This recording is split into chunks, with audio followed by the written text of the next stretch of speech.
buenos días. Buenos días, Gaby. Buenos días a todos. La petrodependencia de la economía ecuatoriana ha llegado a un punto de quiebre y eso se debería aprovechar con la revalorización del dólar. Veamos lo que precisó el presidente Rafael Correa y lo que acotó el director general de Cordes, José Hidalgo. Este es el punto de equilibrio. ¿Qué significa? 39.4 dólares. Yo dije, es el costo de producción. No es que lo dije por gusto. Esa fue la información que me dieron. Entonces luego rectifican. No, no es el costo de producción, es el punto de equilibrio. ¿Qué significa el punto de equilibrio? Que si el precio del barril está por debajo de 39.4 dólares, el barril, como está actualmente, se recibe 0 para el presupuesto del Estado. Por debajo de ese precio, perdemos. O sea, el Estado tiene que dar. Y por arriba de ese precio, sí, el presupuesto del Estado recibe algo de plata. ¿Saben lo que hemos calculado este año que vamos a recibir por ingresos petroleros después de reponer los costos de las petroleras, después de importar derivados? 40 millones de dólares. Eso es todo lo que vamos a recibir. Hasta el año pasado, el gasto público llegó a representar el 44% del PIB y por lo tanto, un recorte en los ingresos estatales dado por una caída del precio del petróleo va a generar necesariamente también una caída en el gasto público con el impacto en la actividad. En este punto hay que mencionar que el Ministerio de Finanzas, en un comunicado reciente, aclaró que para el próximo año se va a tomar en cuenta un precio del petróleo en torno a los 40 dólares por barril para el presupuesto de 2016 y eso que el Ministerio de Finanzas le permita alcanzar un déficit de no mayor al 2,5% del PIB. Bueno, si es que quieren cumplir realmente con ese objetivo de un déficit de no mayor al 2,5% del PIB, el recorte en el gasto va a ser realmente casi draconiano respecto a lo que venimos viendo ahora, principalmente en gasto de inversión, y eso se va a sentir en una menor actividad y por lo tanto en mayores tasas de subempleo y de desocupación. Bruno Leone, vicepresidente de la Cámara Nacional de Pesquería y primer vocal del Consejo Directivo de la Cámara de Industrias de Guayaquil. Buenos días, bienvenido a Contacto Directo. Buenos días, Alfredo. Buenos días a todos los televidentes. Gracias por la oportunidad. La caída del petróleo arrastra el precio de los combustibles. En consecuencia, el subsidio se reduce drásticamente. Y con un dólar revalorizado para comprar combustibles, el Ecuador tiene un beneficio adicional. En síntesis, más que el modelo de desarrollo de la Revolución Ciudadana, está en juego la adicción al petróleo que ha subyugado a la economía nacional por 43 años.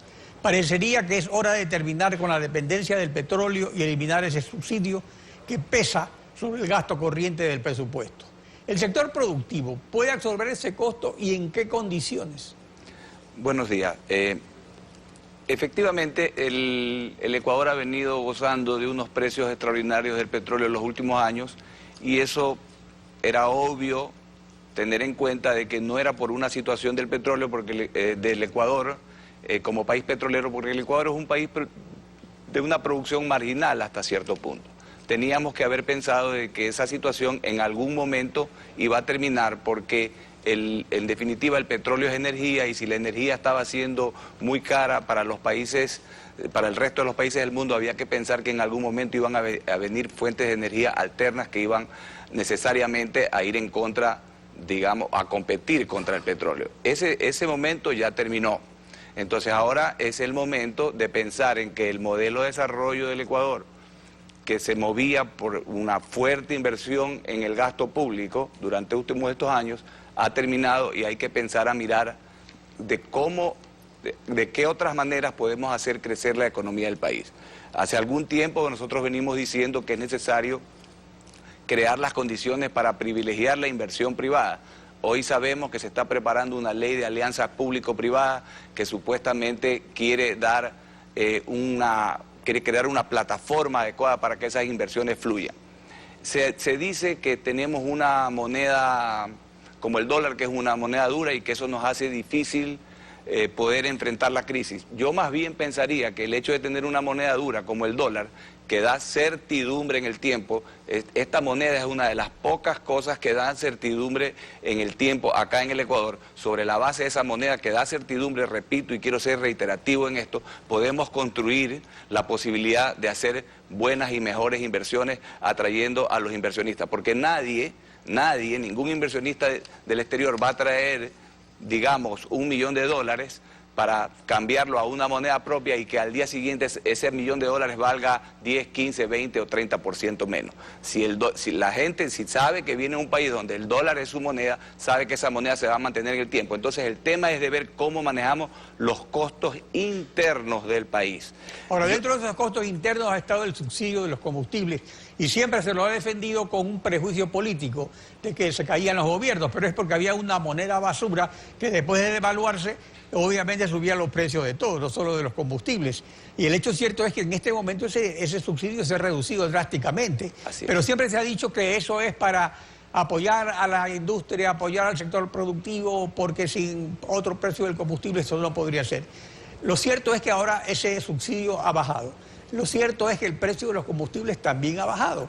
Y si está así, sería o no la oportunidad, en un contexto de otras medidas también, de poder ver si es que es posible de una vez por todas eliminar ese fardo que pesa sobre la economía nacional, que es distorsionante. Bueno, mire, el presidente ha dicho en algunas ocasiones que el capital económico no puede estar sobre el capital humano y que más bien había que concentrarse en usar esos recursos naturales para dar una especie de competitividad sistémica digamos, a la actividad productiva y que ésta no merme, digamos, sobre el capital humano. En función de eso, ¿verdad? Se ha usado estos recursos para dar un precio competitivo, en este caso de la energía, versus poder ir apreciando el salario de los trabajadores, por ejemplo.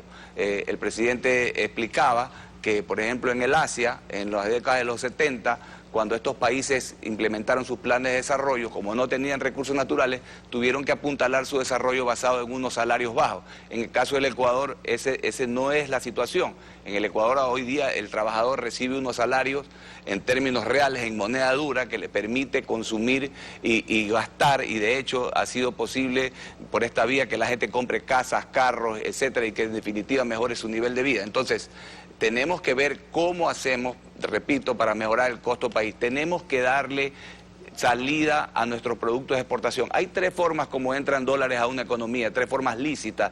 Una por el endeudamiento, una por la inversión y otra por las exportaciones. Me da la impresión de que el gobierno está queriendo trabajar en cada una de ellas. En el tema de la inversión, con esta ley de alianza público-privada, se quiere traer la inversión al Ecuador.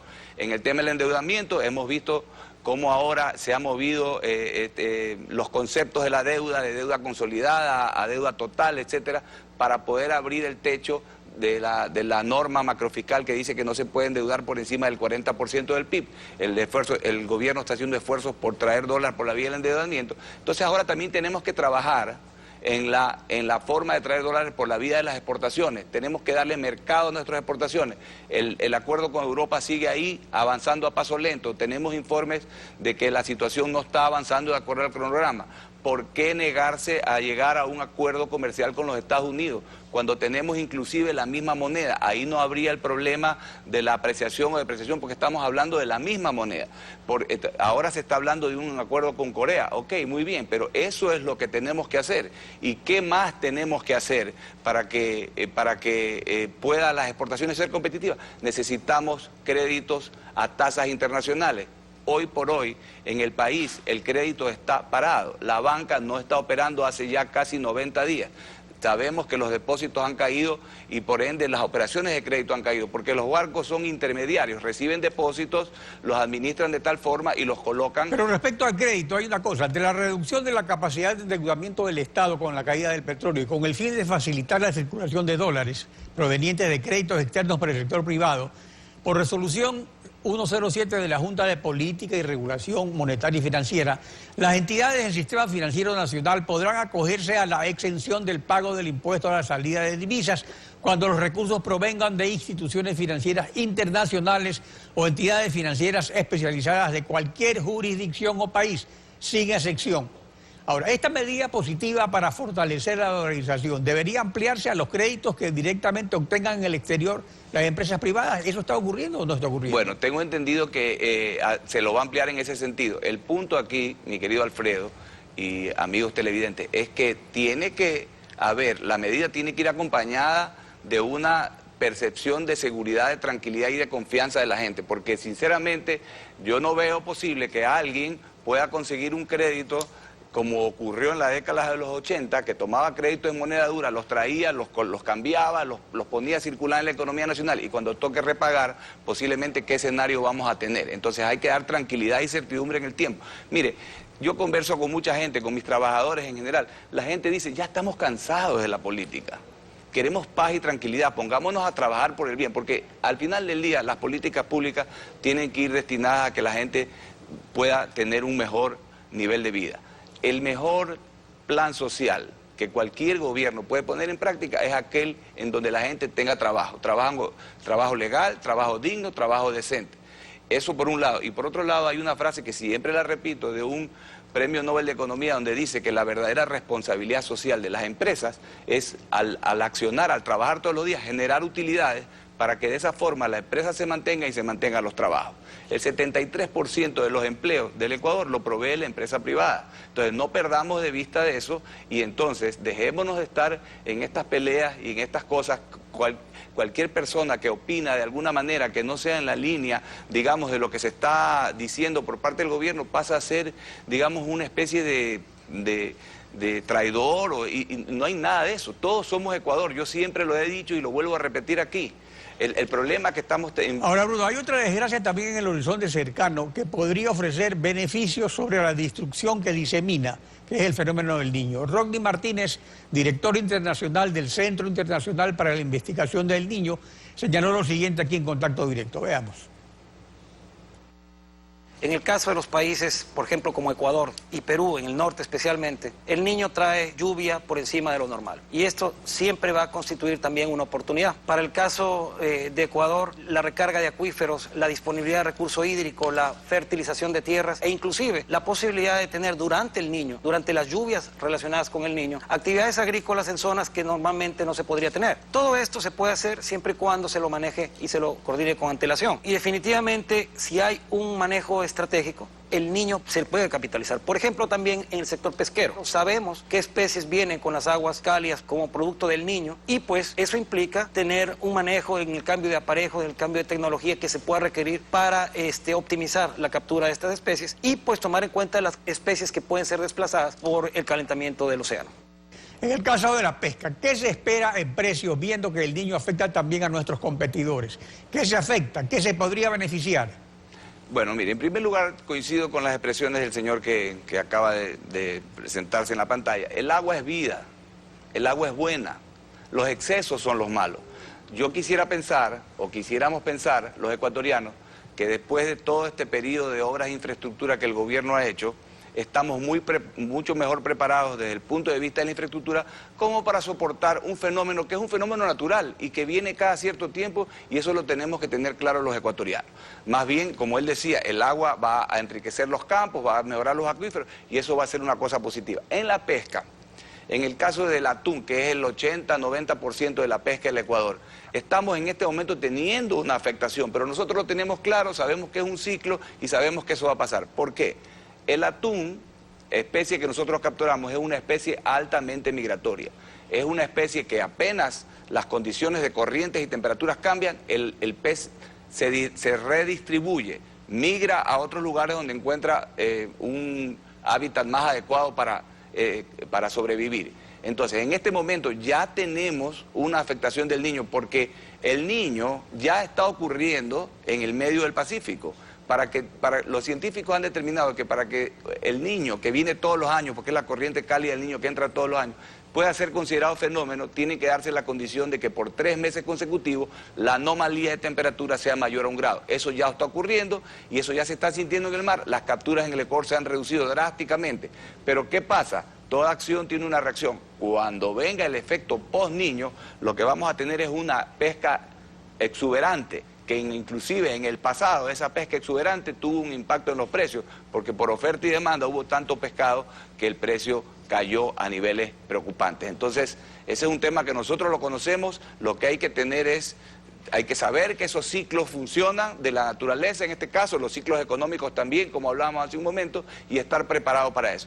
Por eso es que siempre también repetimos que hay que tener siempre en la actividad privada un horizonte de largo plazo. Uno no puede programar sus operaciones o sus actividades para 6 meses o para 1 año.